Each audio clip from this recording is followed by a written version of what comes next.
Hello friends, कैसा सब लोग। तो फ्रेंड्स, आज की वीडियो के अंदर मैं आपको बताने वाला हूं एक ऐसा बेस्ट टाइम टेबल जिसको फॉलो करने के बाद आप लोग अपने एग्जाम को पास कर सकते हो। और बात करूं अगर जॉब की, गवर्नमेंट जॉब की बात करूं, खासकर टीचिंग एग्जाम में, तो अगर आपने इस टाइम टेबल को फॉलो करा, जो जो चीज आज की वीडियो के अंदर मैं आपको बताने वाला हूं, तो यकीन मानना गवर्नमेंट जॉब लेने की संभावना आपकी बहुत ज्यादा बढ़ जाएगी। क्योंकि देखिए, आप लोग जितने वीडियो देख रहे हो किसी ना किसी एग्जाम की तैयारी में लगे हुए हो, लेकिन उस एग्जाम को पास करने के लिए एक प्रॉपर शेड्यूल होना, एक टाइम टेबल होना बहुत ज्यादा जरूरी है।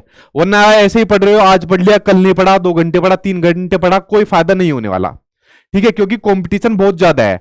और ये जो टाइम टेबल होता है, ये आपका तब मदद करता है जब आपको वैकेंसी का पता ना हो। देखिए, जब पता चलता है भाई इस महीने में वैकेंसी आएगी, इस महीने में एग्जाम है, तब हर कोई पढ़ता है। 8 घंटे, 10 घंटे, 12 घंटे हर कोई पढ़ता है। तब समस्या तब आती है जब आदमी को यह नहीं पता होता यार वैकेंसी किस महीने आएगी, पेपर हमारा किस महीने होगा, पेपर के बारे में कोई भी एग्जैक्ट जानकारी नहीं होती। तब आपको एक प्रॉपर शेड्यूल बनाना, प्रॉपर टाइम टेबल बनाना बहुत जरूरी होता है। और जो उस टाइम पर इस शेड्यूल को बना लेता है, टाइम टेबल को बना लेता है, जैसे ही नोटिफिकेशन आता है उसके एग्जाम का या वैकेंसी का, तो वो दूसरों को बहुत स्पीड से पीछे पछाड़कर आगे बढ़ जाता है। ये मैंने खुद देखा है, और अपने मतलब कितने यार दोस्त मैं आपको बता दूंगा जो इस तरीके से जिन्होंने इंप्लीमेंट किया है। तो आप लोग भी इस तरीके से इसको टाइम टेबल को बनाना, और आज की वीडियो के अंदर जितनी बातें आपको बताने वाला हूं उसको जरूर मानना, क्योंकि आप लोगों के फ्यूचर से जुड़ी हुई है। आप लोगों के लिए मैं चीजें बता रहा हूं, ठीक है। तो इसको इंप्लीमेंट जरूर करना। चलिए बताता हूं आज की वीडियो के अंदर आपको टाइम टेबल के बारे में। देखिए, मैं आपको कोई भी ऐसी चीज नहीं बताने वाला कि भाई 8 बजे उठिए, 2 घंटे बाद फिर ये वाला काम करिए, फिर रेस्ट दीजिए, फिर 12 बजे से ये पढ़िए, 4 बजे से पढ़िए। टाइमिंग मैं आपको नहीं बता सकता, क्योंकि मुझे क्या पता आप लोग कितने बजे उठते हो, कितने बजे सोते हो, या फिर मतलब आपके घर में क्या सिचुएशन है, क्या कंडीशन है, घर में पढ़ने के लिए जगह है भी या नहीं है। तो मुझे आप लोगों की स्थिति नहीं पता है। ये स्थिति सबसे ज्यादा किसे पता है? आप लोगों को खुद को पता है। भाई, आप लोगों से बढ़िया आप लोगों के घर के बारे में, आपके बारे में कौन जान सकता है? क्या मैं जान सकता हूं? बिल्कुल नहीं जान सकता। तो मैं ऐसा टाइम टेबल आपको नहीं बनाऊंगा, ये आपको खुद से तैयार करना पड़ेगा कि आपकी क्या टाइमिंग रहेगी सोने की, जगने की और पढ़ने के जो आपके घंटे रहेंगे। मैं तो आज की वीडियो के अंदर आपको वो चीजें बताऊंगा जो आपको अपने डेली के शेड्यूल में आपको डालनी है। डेली के शेड्यूल में कौन कौन से सब्जेक्ट पढ़ने, कैसे पढ़ने, वो चीजें आपको बताऊंगा। देखिए, 24 घंटे होते हैं दिन में, और यही 24 घंटे हर किसी को मिलते हैं। भगवान ने किसी को एक सेकंड भी फालतू नहीं दी। जो इस 24 घंटे का सही से यूज कर लेता है वो पेपर पास कर लेता है, जॉब ले जाता है, इतिहास रच देता है।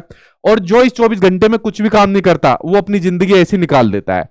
तो डिसीजन आप लोगों का है कि आप लोगों को क्या काम करना है। इस 24 घंटे को अच्छी तरीके से यूटिलाइज करना है, या अपनी जिंदगी ऐसी निकाल लेनी है। ठीक है, मेरे ख्याल से अच्छी तरीके से इसका यूटिलाइज आप लोग करोगे। तो ये शेड्यूल आपको खुद बनाना है, इसको कोई भी नहीं बना सकता। मैं अगर बात करूं उस की श्योरिटी के साथ कह सकता हूं, लेकिन जो बात आज की वीडियो के अंदर बताने वाला हूं वो आप लोग अपने टाइम टेबल के अंदर इसको ऐड करते जाइए। देखिए, 24 घंटे का टाइम होता है, लेकिन पढ़ने के लिए सबसे पहली जो मेन चीज होती है, सबसे पहली मेन चीज होती है आपके पढ़ने के लिए जगह का होना बहुत ज्यादा जरूरी होता है। भाई, पढ़ने के लिए एक प्रॉपर, एक पीसफुल एनवायरनमेंट आप लोगों के पास होना चाहिए। वो चाहे आप लोगों का घर हो सकता है, लाइब्रेरी हो सकता है, कुछ लोग दिन में पढ़ते हैं, कुछ लोग रात में पढ़ सकते हैं। देखिए, रात में वैसे देखा जाए तो एनवायरनमेंट बहुत बढ़िया होता है पढ़ने के लिए। जैसे हम लोग दिन में पढ़ रहे हैं तो घर का कोई भी सदस्य हमको कोई भी काम बोल सकता है, ठीक है, या घर के बाहर कुछ डिस्कशन हो रहा है, बातचीत चल रही है, तो हमारा माइंड डिस्ट्रैक्ट हो जाएगा। कुछ लड़ाई हो गई, कुछ भी XYZ चीज हो गई, तो दिन में दिन भर के काम रहते हैं। लेकिन रात में ऐसी समस्या नहीं मिलती, सब दोस्त यार सो जाते हैं, घर वाले सो जाते हैं, कोई भी काम नहीं रहता। तो एक पीसफुल एनवायरनमेंट देखने को मिलता है रात के टाइम में। एक थोड़ा सा नेगेटिव पॉइंट मैंने रात वालों के साथ ये देखा है, जब उनका एग्जाम होता है तो एग्जाम से एक दिन पहले उनको नींद नहीं आती। वैसे किसी को भी नहीं आती, इनको खासकर नहीं आती, लेकिन एग्जाम का टाइम बहुत बढ़िया है रात का टाइम। उसके अलावा आप लोग लाइब्रेरी ज्वाइन कर सकते हो। अगर आप दिन में पढ़ते हो और आपके आसपास में लाइब्रेरी है, तो आप लोग लाइब्रेरी ज्वाइन कर सकते हो। यहां पर भी आपको एक पीसफुल एनवायरनमेंट देखने को मिलेगा। तो देखिए, डिसीजन आप लोगों का है। अगर आपके घर में कोई ऐसी जगह है, कोई ऐसा रूम है, तो आप लोग घर में पढ़ सकते हो, दिन में पढ़ सकते हो, चाहे रात में पढ़ सकते हो, या लाइब्रेरी के अंदर पढ़ सकते हो। ये डिसीजन आप लोगों का है। अपने आप लोग व्यवस्था करिए कि आपको किस जगह पर पढ़ना है, ठीक है। और पहली चीज होती है आपका एक पीसफुल एनवायरनमेंट, जो मैंने आपको बता दिया। उसके बाद बात करें 24 घंटे। अब इस 24 घंटे को देखिए आपको कहां और किस तरीके से यूटिलाइज करना है, वो आपके हाथ में है। देखिए, अगर मैं बात करूं 24 घंटे में से पहले स्लीप टाइम कम से कम 7 से 8 घंटे की नींद होना बहुत ज्यादा जरूरी है। देखिए, मैं कुछ आपको ऐसे महामूर्ख लोग दिखा दूंगा जो उनको मैंने ये सुनते हुए देखा है कि अपनी नींद में से कटौती कर लो और अपने काम में लगाओ उसको। सबसे बेतुका बयान होता है ये। नींद में कटौती हम लोग कैसे कर लेंगे? अपनी अपने जो नेचर ने हमें चीज दी है, वो प्रकृति ने दी है, उसके साथ कैसे खिलवाड़ किया जा सकता है? नींद में कटौती बिल्कुल नहीं करनी चाहिए आप लोगों को। एटलीस्ट आपको 7 घंटे या 8 घंटे की प्रॉपर नींद आप लोगों को लेनी चाहिए। देखिए, नींद एक ऐसी चीज होती है जो सोने का आपका टाइम रहता है, जिसमें आप लोग सोते हो, तो हमारी बॉडी के लिए तो मतलब गूगल में आप लोग डाउनलोड जाकर देखिए कितने फायदे आपको देखने को मिलेंगे जब आप लोग एक प्रॉपर नींद लेते हो। और ना नींद लेने के आपको नुकसान भी बहुत ज्यादा देखने को मिलेंगे। जब आप लोग प्रॉपर नींद ले लोगे तो आप पूरे दिन एक्टिव रहोगे, आप लोगों के अंदर लेजीनेस, सुस्ती देखने को नहीं मिलेगी। अगर आप कम नींद लोगे तो पूरी नींद आप लोगों को लेनी है, ठीक है। देखिए, आज की डेट में आप लोग चाहे टीचिंग एग्जाम की तैयारी करो, ग्रुप डी की कर रहे हो, आईएएस के एग्जाम की तैयारी करो, तो भी आपको 10-10 घंटे आपको पढ़ना पड़ेगा, ठीक है। आज कोई डेट के अंदर कोई एग्जाम ऐसा नहीं रह गया कि आपने कुछ घंटे पढ़ा और अपना सिलेक्शन ले लिया। तो जो सबसे ज्यादा पढ़ेगा वही सिलेक्शन को लेकर चले जाएगा। ये बात मेरी आपको ध्यान रखनी है। और उसमें आपकी नींद जो होती है वो भी बड़ा महत्वपूर्ण फैक्टर होती है। अगर मैं अपनी बात बताऊं ना, आज की डेट में भी मैं कम से कम 7-8 घंटे नींद जरूर लेता हूं। मैं तो कई बार ऐसे मौके आया जब मैं सस्पेंड होते होते बचा हूं अपनी नींद के चक्कर में, लेकिन मैंने कभी कॉम्प्रोमाइज नहीं किया। तो नींद लेना आप लोगों के लिए बहुत ज्यादा जरूरी है। इसमें कटौती बिल्कुल मत करना। 8 घंटे लेनी है तो 8 घंटे लो, ठीक है, 7 घंटे लो, लेकिन इसमें कटौती बिल्कुल मत करना। तो नींद का मैंने आपको बता दिया। उसके अलावा यहां तो चले गए आपके लगभग 7-8 घंटे। दूसरी चीज है, अपना 1 घंटा आपको अपने शरीर के ऊपर देना है। आपका शरीर मेन चीज है। अगर आप फिजिकली फिट रहोगे तो आप लोग मेंटली फिट रहोगे, आपको पढ़ने की स्पीड भी आपकी बड़ी रहेगी, आप लोग एक्टिव बने रहोगे। तो इसलिए फिजिकली फिट होना आपको बहुत ज्यादा जरूरी है। फिट मतलब ये नहीं है आप लोग बॉडी सोडी बना लो, अपने एब्स निकाल लो, बस अपने शरीर को फिट रखिए। आप लोग चाहे तो किसी पार्क में जाके, घर में जाके योगा कर सकते हो, घर में जाके कुछ एक्सरसाइज कर सकते हो, जिम में जा सकते हो, अपना रनिंग कर सकते हो। जरूरी नहीं है जिम होना जरूरी है। अगर मान लीजिए आप गांव में रहते हैं, कैसी ऐसी जगह रहती है, तो वहां पर थोड़ी रनिंग कर लीजिए। 15-20 मिनट की तो कोई भी ऐसी एक्सरसाइज आप लोग करिए जिसमें आप लोगों का पसीना थोड़ा निकले, आपके हार्ट बीट थोड़ी सी तेज हो, वो आपके लिए बहुत जरूरी होती है। और 1 घंटा अपने शरीर के ऊपर आप लोगों को जरूर देना है, ठीक है। तो देखिए, शुरू में मैंने वो 2 चीज आपको बताई है, अभी पढ़ाई वाली चीज मैंने स्टार्ट नहीं करी। जो चीजें बहुत जरूरी होती है और जिनको आदमी कटौती करता है इन चीजों के ऊपर, कि इनमें कटौती करके इनमें पढ़ लूंगा, नहीं, इनमें आपको कटौती नहीं करनी। तो देखिए, आपका टाइम लगभग यही चला गया। अब आता है अब आपका पढ़ने का टाइम। अब आता है आपका पढ़ने का टाइम। और अगेन मैंने आपको वही वाली बात बताई कि चाहे आईएएस की तैयारी कोई कर रहा है, टीचिंग एग्जाम की कर रहा है, या फिर चाहे एक एलडीसी के एग्जाम की तैयारी कर रहा है, कंपटीशन इतना ज्यादा है हमारे देश के अंदर, बेरोजगारी इतनी ज्यादा है। अगर इतने घंटे नहीं पढ़ोगे, कम से कम 8-10 घंटे आपको पढ़ना है, इतने घंटे नहीं पढ़ोगे तो कोई दूसरा पढ़ रहा होगा, वो सिलेक्शन आपके हाथ में से लेकर चले जाएगा। तो मेक श्योर आपको कोशिश करनी है, आपको एटलीस्ट 8 से 10 घंटे डेली पढ़ने हैं। डेली आपको 10 घंटे का आपका शेड्यूल बनाना है पढ़ने का। जब आप लोग डेली 10 घंटे का शेड्यूल बनाओगे ना पढ़ने का, तो एवरेज महीने की निकल कर आएगी 8 घंटे। क्योंकि हर दिन के अंदर या हफ्ते में 1-2 दिन ऐसे होते हैं, कोई ना कोई काम आ जाता है, या कोई दिन ऐसा होता है किसी परेशानी में आप लोग गिर गए, या कोई खुशी आप लोगों के पास आ गई, उसको एंजॉय कर रहे हो। 100 तरीके की चीज होती है महीने में, तो एवरेज निकल कर आएगी आपकी 8 घंटे। अगर आप डेली 10 घंटे पढ़ाने का अपना टाइम टेबल शेड्यूल बना रहे हो, ठीक है, तो 10 घंटे आपको डेली पढ़ना है। अब देखिए, इनके अंदर आपको पढ़ना क्या क्या है वो आपको बताता हूं। अच्छा, एक चीज और है, जो हाउसवाइफ है, खास तौर पर देखना, जो हाउसवाइफ है और जो जॉब वाले हैं, जो हाउसवाइफ है, जो घर में महिलाएं होती है, और जो जॉब वाले होते हैं, इनके सामने दोहरी समस्या होती है। पढ़ना भी है, घर भी संभालना है, और अपनी जॉब भी संभालनी है। देखिए, अगर आप लोग 8-10 घंटे का आधा भी कर दोगे ना, तो भी कोई समस्या नहीं होने वाली। बस एटलीस्ट कंटिन्यूटी आप लोगों को बनानी है, रेगुलरिटी आप लोगों को बनानी है। आप लोग रेगुलर पढ़िए। चींटी की चाल से भी आप लोग बढ़ रहे हो ना, चींटी की जगह आप लोग कछुआ कह सकते हो, कछुए की चाल से आप लोग बढ़ते जाओगे ना, तो भी आप लोग जीत जाओगे, इतना मुझे भरोसा है। आप लोग चाहे आधे कर दीजिए इस टाइम को, कोई फर्क नहीं पड़ने वाला उससे, ठीक है। तो और बाकी जिनके पास पढ़ने का ही टाइम है, वो तो कॉम्प्रोमाइज बिल्कुल मत करना। तो मैंने आपको बता दिया, एटलीस्ट 8 से 10 घंटे आपको पढ़ने हैं। अब सबसे पहले आपको डेली एक न्यूज़पेपर पढ़ने की आदत जरूर डालनी है। देखिए, न्यूज़पेपर पढ़ने से आपको क्या क्या फायदे देखने को मिलेंगे वो आपको बताता हूं। जब आप लोग कोई भी न्यूज़पेपर पढ़ोगे, एटलीस्ट 30 मिनट पढ़ना, और जो न्यूज़पेपर पढ़ोगे आप लोग इंग्लिश का न्यूज़पेपर पढ़ना, ठीक है। इंग्लिश का न्यूज़पेपर पढ़ना जरूरी नहीं है अपने घर पर ले, मतलब मंगवाओ न्यूज़पेपर को, आजकल तो ऑनलाइन भी मिल जाता है, आप लोगों के मोबाइल में कोई भी मिल जाएगा। तो डेली का न्यूज़पेपर पढ़ने से क्या होगा, जैसा आपका जैसे सीटेट का एग्जाम है, आपका गद्यांश काव्यांश आते हैं, अनचिन पैसेज आते हैं, जैसा आपका केवीएस का एग्जाम है, अनचिन पैसेज आते हैं, सुपर टेट में अनचिन पैसेज आते हैं, रीट में अनचिन पैसेज आते हैं, डीएसएसपी में अनचिन पैसेज आते हैं। तो जब आप लोग डेली एक न्यूज़पेपर को पढ़ोगे इंग्लिश को, तो अनसीन पैसेज की प्रैक्टिस आपकी बहुत अच्छी हो जाएगी। और जब एग्जाम में आप लोग उसको सोल्व करोगे ना, पैसेज को सोल्व करके सीधा क्वेश्चन का आंसर निकाल के आगे बढ़ जाओगे, तो आपका टाइम बहुत बचेगा इसके अंदर, क्योंकि यहाँ आप लोग न्यूज़पेपर पढ़ने से आपकी प्रैक्टिस हो जाएगी। तो पहला फायदा आपको देखने को मिलेगा, अनसीन पैसेज के अंदर आपकी स्पीड बहुत बढ़िया हो जाएगी। दूसरा जो फायदा मिलेगा इंग्लिश का पढ़ने से, वो है आपकी वोकैब का। जब आप लोग इंग्लिश पढ़ोगे तो नए नए वर्ड आपको देखने को मिलेंगे, उनको साथ के साथ अपने रजिस्टर में डेली नोट डाउन करते जाइए, तो आपकी वोकैब इंक्रीज हो जाएगी, शब्द भंडार आप लोगों का बढ़ जाएगा। जो आपके antonym, synonyms, one word substitution और करेक्ट द स्पेलिंग वर्ड में आपको पूरा योगदान देगा, ठीक। तो आपकी वोकैब बढ़ेगी। और तीसरा फायदा आपको देखने को मिलेगा करंट अफेयर के अंदर। देखिए, करंट अफेयर अभी आपको नहीं पढ़नी है किसी भी जॉब के एग्जाम के लिए, जो खासकर टीचिंग एग्जाम होता है, ठीक है। सिर्फ टीचिंग एग्जाम के लिए बता रहा हूं मैं, क्यों? जैसे मान लीजिए सुपरटेट का आपका एग्जाम हुआ, केवीएस का हुआ, या चाहे आपका डीएसएसबी का हुआ, तो जब इनका नोटिफिकेशन आ जाए, नोटिफिकेशन आने के बाद जो महीना रहेगा उससे 6 महीने पहले की आपको करंट अफेयर पढ़नी है, और उससे पहले जो महीने रहेंगे 3-4 महीने, उनकी मोटी मोटी आप लोग पढ़ लेना। तो करंट अफेयर पढ़नी है आपको नोटिफिकेशन आने के बाद। लेकिन अगर आप लोग डेली एक न्यूज़पेपर पढ़ोगे, तो आपको मोटी मोटी करंट अफेयर आप लोग उसमें से पढ़ लोगे, तो आपको जानकारी रहेगी मोटी मोटी करंट अफेयर की, ठीक है। और करंट अफेयर में ये नहीं पढ़ना कि रणबीर कपूर की शादी जो है आलिया से हुई है, या बॉलीवुड और टॉलीवुड का आपस में जो विवाद चल रहा है, कौन आगे बढ़ रहा है, कौन पीछे जा रहा है, ऐसी न्यूज नहीं पढ़नी। क्या क्या नई योजनाएं आई है, नेशनल इंटरनेशनल लेवल पर क्या हो रहा है, किसने नई बुक अपनी लॉन्च करी है, ठीक है। स्पोर्ट्स से संबंधित चीजें पढ़नी है, भाई किस खिलाड़ी ने कौन से स्पोर्ट्स में अच्छा काम करा है, ये न्यूज आपको पढ़नी है, जो आपके करंट अफेयर के लिए जरूरी होती है। तो देखिए, खाली एक न्यूज़पेपर के माध्यम से आपकी 3 चीजें हो जाएगी। पहला, अनसीन पैसेज की प्रॉब्लम दूर हो जाएगी, दूसरा वोकैब आपकी बढ़ जाएगी, और तीसरा करंट अफेयर में महत्वपूर्ण योगदान आपको देगी। और अगर किसी एग्जाम में जैसे इंटरव्यू हुआ, जैसे केवीएस में होता है, तो वहां के लिए भी आपका बहुत बढ़िया रहने वाला है। एक न्यूज़पेपर से एटलीस्ट 30 मिनट आपको डेली इसके लिए जरूर देना है। उसके अलावा बात करूं दूसरे सब्जेक्ट की, जीके आपको डेली 2 घंटे पढ़ना है। देखिए, इसको पूरे को एक साथ मत पढ़ जाना कि सुबह बैठ गए और सीधा शाम को उठ रहे, इसको गैप बनाकर पढ़ना। वो गैप बनाना आप लोग अपने अकॉर्डिंग, भाई सुबह मैं इतने बजे उठता हूं, उठने के बाद मैंने न्यूज़पेपर पढ़ा, न्यूज़पेपर पढ़ने के बाद मैंने गैप ले दिया, ब्रेकफास्ट किया, उसके बाद जीके पढ़ी 1 घंटा, उसके बाद फिर गैप ले दिया, व्हाट्सएप वगैरह चलाया, कुछ और करा, फिर दूसरा सब्जेक्ट पढ़ा, फिर मैं कहीं घूमने चला गया, फिर दूसरा सब्जेक्ट पढ़ा।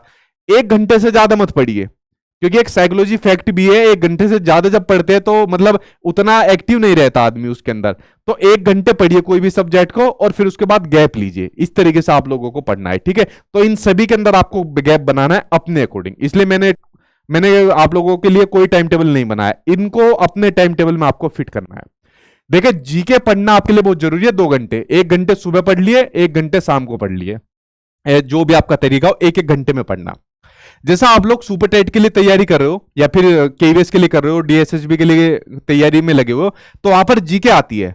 और जीके मतलब इसको शॉर्ट फॉर्म में मैंने लिखा है, वहां पर थोड़ा इसको खोल के लिख देते हैं। भाई किसी में सूचना प्रौद्योगिकी लिख देंगे, पर्यावरण अध्ययन लिख देंगे, कहीं पर कंप्यूटर लिख देंगे, ठीक है। तो जीके को थोड़ा खोल कर लिखा है, लेकिन सभी एक जीके का पार्ट है, इसलिए मैंने इसको शॉर्ट फॉर्म में जीके लिखा है। और जीके का सिलेबस इतना है ना, जीके का सिलेबस मतलब समुंदर। कोई कितना भी पढ़ ले जीके, लेकिन उसकी कभी कंप्लीट नहीं होगी। कोई ऐसा नहीं मिल सकता जो आपको कह दे मेरी जीके पूरी कंप्लीट है। तो जीके में हर रोज क्या काम करिए, 1-1 चैप्टर आप लोग उठाइए। भाई आज मुझे संविधान पढ़ना है, आज मैंने संविधान पढ़ लिया। आज मुझे ज्योग्राफी का कोई चैप्टर पढ़ना है वनों के बारे में, तो ज्योग्राफी का चैप्टर पढ़ लिया।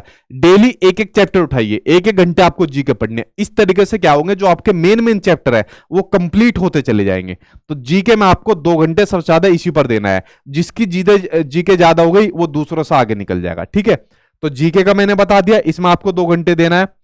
उसके अलावा मैथ्स करना है आपको 1 घंटे। देखिए, मेरी बात आप लोग ध्यान से सुनना, मुझे लग रहा है आप में से कुछ लोगों को ये बात बुरी भी लगेगी। जब से मैं यूट्यूब के ऊपर पढ़ा रहा हूं, हमेशा एक बात कहता हूं कि मैथ्स को आपको कभी नहीं छोड़ना। बहुत से बच्चे मुझसे वाली बात कहते हैं, सर मैथ्स को हम छोड़ दे, ठीक है। देखो, अगर आपने मैथ्स को छोड़ा ना, तो जॉब आपको छोड़ देगी। ये बात मेरी क्लियर, आप लोग ध्यान रखना। अगर आपका मैथ्स वीक है, मैं आपको बताऊंगा कैसा आपको पढ़ना है, लेकिन मैथ्स को छोड़ने की गलती मत करना। जैसे सीटेट या टेट के एग्जाम में बच्चे बहुत क्वेश्चन पूछते हैं।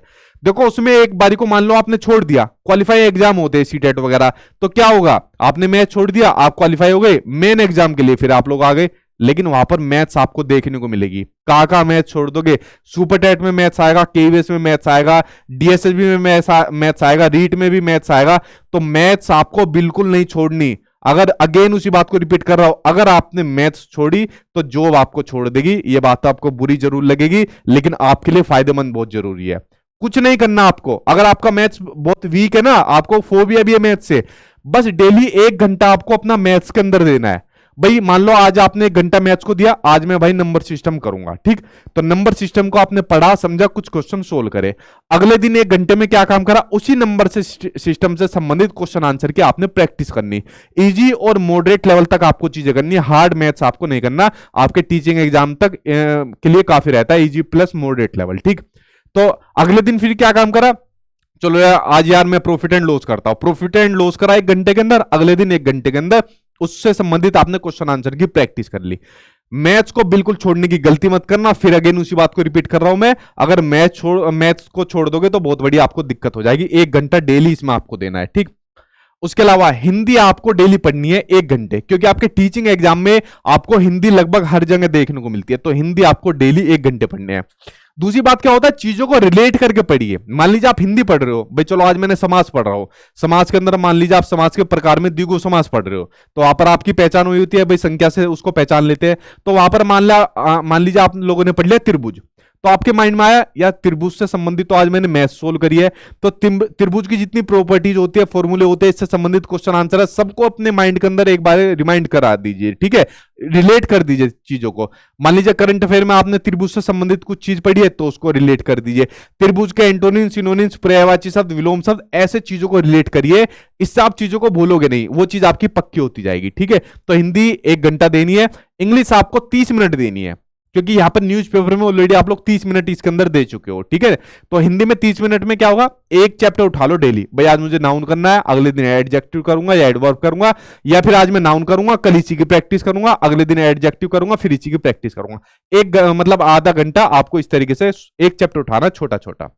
उसके अलावा आपको सीडीपी करनी है 1 घंटा, क्योंकि सीडीपी आपके लगभग सभी टीचिंग एग्जाम में देखने को मिलती है। तो सीडीपी आपको 1 घंटा देने करनी है, एक एक चैप्टर आप लोग उठा लेना, आपकी सीडीपी ये कवर हो जाएगी।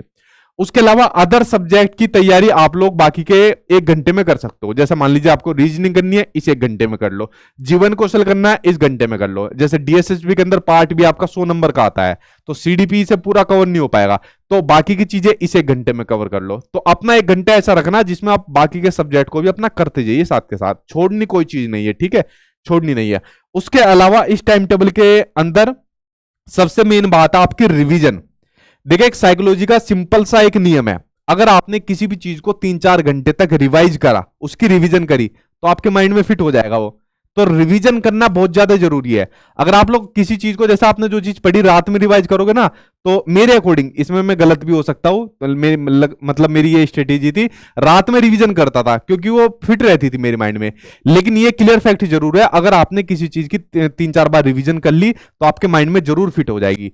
तो डेली आपको 2 घंटे रिवीजन जरूर करनी है जो जो चीज आपने पढ़ी है, और हफ्ते में 1 दिन आपको निकालना है। हफ्ते में 1 दिन आपको निकालना है पूरा का पूरा, किस नाम का, रिवीजन के नाम का। आपको 1 दिन निकालना है। 6 दिन पढ़ाई करनी है, 1 दिन रिवीजन का निकालना है। और उसी तरीके से महीने में आपको 1 दिन निकालना है प्रैक्टिस के लिए। महीने में 1 दिन आपको निकालना है प्रैक्टिस के लिए, ठीक है। तो प्रैक्टिस आपको क्या हो जाएगा, अंदाजा हो जाएगा कि भाई हमारे अभी की स्पीड कितनी आई है और अभी हमारा लेवल कितना पहुंचा है, ठीक है। तो प्रैक्टिस आपको महीने में 1 दिन जरूर करनी है, और हफ्ते में 1 दिन आपको रिवीजन जरूर करनी है जो जो चीज आपने 6 दिन के अंदर पढ़ी है। और डेली में भी आपको रिवीजन 2 घंटे की करनी है। देखिए रिवीजन कितनी ज्यादा जरूरी है, ठीक है। जितना पढ़ोगे, जितना उसको रिवाइज करोगे, वो आपके माइंड में आपका पक्का होता चला जाएगा, स्थायी बनता जाएगा आपका। तो ये 8 से 10 घंटे का टाइम टेबल था जो मैंने आप लोगों के लिए बताया। इसको अपने अकॉर्डिंग आप लोगों को फिट करना है कि मैथ्स का फिट करना है 1 घंटा, हिंदी का फिट करना है। अपने अकॉर्डिंग टाइम टेबल बनाइए और इसको फॉलो करना है, ठीक है। और जो हाउसवाइफ हो गई या जॉब वाले हो गए, वो इनके आधे आधे टाइम आप लोग कर सकते हो। देखिए 8 से 10 घंटे आपने पढ़ लिया, आपने अपना फर्ज निभा दिया, तो बाकी के जो आपके 5 घंटे बचेंगे, भाई वो 5 घंटे आपके हैं, आप उसको किसी भी तरीके से यूटिलाइज करिए, ठीक है। आप लोग उसमें मार्केट में घूम सकते हो, मोबाइल चला सकते हो। अच्छा एक और महामूर्ख देखने को मिलते हैं, वो कहते हैं सोशल साइट से दूर रहिए। क्यों भाई, सोशल साइट से कैसे दूर हुआ जा सकता है? अगर हम पढ़ रहे हैं तो आज की डेट में यूट्यूब की हेल्प लेते हैं, इनफैक्ट किसी भी चीज में यूट्यूब की हेल्प लेते हैं। व्हाट्सअप करते हैं तो कोई जानकारी भी हम अपने यार दोस्तों से लेते हैं, या बात भी करते हैं, या कुछ पूछना भी होता है, ठीक है। तो ये 5 घंटे आपके हैं। आप लोग फेसबुक चलाइए, व्हाट्सएप चलाइए, या फिर अपने माँ बाप के साथ अपना जो आपका काम है, मान लीजिए खेतों में आप काम करते हो, खेतों में हाथ बटाइए, दुकान है तो दुकान में हाथ बटाइए, अपने दोस्त यारों के साथ घूमिए या मार्केट में जाइए। 5 घंटे आपके हैं, इसमें टेंशन लेने की कोई भी दिक्कत नहीं है यार। इन 5 घंटे में भी पढ़ाई कर ले, क्योंकि जो आपका फर्ज था 8 से 10 घंटे का, वो आपने पूरा कर दिया। नोटिफिकेशन का नहीं पता कब आएगा, जॉब का हमें नहीं पता कब देखने को मिलेगी, सिलेक्शन होगा नहीं होगा ये भी हमें नहीं पता। हमें तो सिर्फ इतना पता है, हमें डेली 8 से 10 घंटे पढ़ने हैं। जो चीज हमारे हाथ में वो हमें करनी है। बाकी के 5 घंटे में आप लोग कुछ भी करिए, ये आप लोगों का खुद का डिसीजन, जो भी आपको करना है, ठीक है। तो लेकिन डेली अगर आप लोग 8 से 10 घंटे में अपनी कंजूसी नहीं करोगे, अपना फर्ज पूरा निभाओगे, तो आप लोग खुद देखना जब नोटिफिकेशन आएगा ना, एक बच्चा तो 1 साल से इसको फॉलो कर रहा है, 8-10 घंटे डेली पढ़ रहा है, और एक बच्चा जब नोटिफिकेशन आएगा उसकी तैयारी करना, तब तैयारी करना शुरू करेगा, तो वो 3 महीने में जो तैयारी कर जाएगा वो आगे निकलेगा। ये 1 साल से जो ये तैयारी कर रहा है, 8-8 10-10 घंटे पढ़ रहा है, वो आगे निकलेगा। हवा भी नहीं आने देगा 3 महीने वाले बच्चों को, जो डेली 8-10 घंटे की पढ़ाई कर रहा है। तो आप लोग मेरी बात समझे, प्रॉपर टाइम टेबल बनाना बहुत जरूरी है। और ये टाइम टेबल जब जरूरी हो जाता है जब हमें एग्जाम का या वैकेंसी का पता नहीं होता, ठीक है। तो संघर्ष का दिन आपके यही होते हैं, इसी में आपको टाइम टेबल बनाना है। तो ये 5 घंटे आप लोग, जो भी आपका तरीका है आप लोग करिए, क्योंकि आपने अपना फर्ज निभाया 8 से 10 घंटे पढ़ने का, ठीक है। तो उसके अलावा आप लोग यकीन मानिए, अगर आपने कंसिस्टेंसी रखी, रेगुलरिटी रखी अपने पढ़ने के अंदर, बढ़िया अप्रोच बनाकर रखी, तो आपकी ये जो मेहनत है ना, ये सक्सेस के अंदर कन्वर्ट होगी। और आप लोग किसी भी जॉब के अंदर, या जैसे टीचिंग जॉब के अंदर, आप लोग जरूर अपना जॉब करते हुए मिलेंगे। तो फ्रेंड्स, मैंने आपको एक टाइम टेबल बताया कि आपको क्या करना है। आपको नींद भी कम नहीं करनी अपनी, उसमें कटौती नहीं करनी, 1 घंटा अपने शरीर पर देना है, और 8 से 10 घंटे की पढ़ाई आपको जरूर करनी है अगर आपको सिलेक्शन लेना है, जॉब लेनी है, या किसी भी एग्जाम को आपको पास करना है। उसमें कॉम्प्रोमाइज आप लोग मत कर देना। और बाकी का जो आपका लगभग 5-6 घंटे बचे, 6 घंटे बचे, उसमें जो भी आपका मन कर रहा है वो करिए, ठीक है। जो चीज आपके हाथ में करने को है वो आप लोग करिए, और बाकी ऊपर वाले पे छोड़ दीजिए। जो जो आपकी किस्मत में होगा वो आपको जरूर मिलेगा। लेकिन अगर आपने इस टाइम टेबल को सही तरीके से इंप्लीमेंट किया, तो मैं आपको भरोसा दिलाता हूं आपकी बहुत ज्यादा संभावनाएं बढ़ जाएगी जॉब लेने की। तो फ्रेंड्स, आज की वीडियो में आपको ये बताना था। आई होप जो टाइम टेबल मैंने आपको बताया आपको ये पसंद आया होगा। Thank you.